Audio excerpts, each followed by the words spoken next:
All right, so we're gonna go on to the next pocket, and for the next step, I'm gonna baste at the top and on the side. So I'm gonna baste at 1 inch, which is that very last line on our stitch plate right there.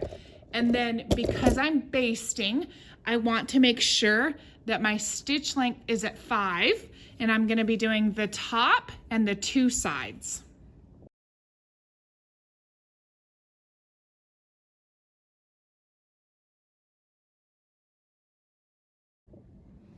All right, I have ironed all those sides.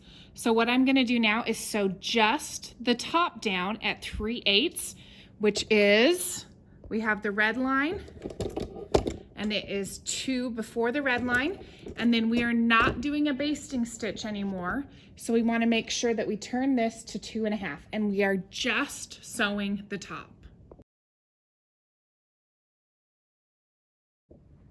I am now going to remove the basting stitching just from the top using my seam ripper, same as I did before.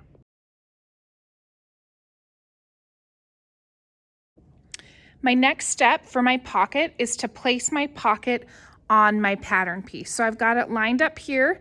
The middle is lined up with the middle of my upper pocket, and I've made sure that it is flush with the bottom of my other apron. I'm gonna pin it just on the sides because I'm only going to sew on the sides. I'm not sewing on the bottom, and I'm not sewing on the top. If I sew on the top, I won't be able to get into my pocket. And the bottom, we don't have to worry about sewing because when we put the other piece, it will finish it for us.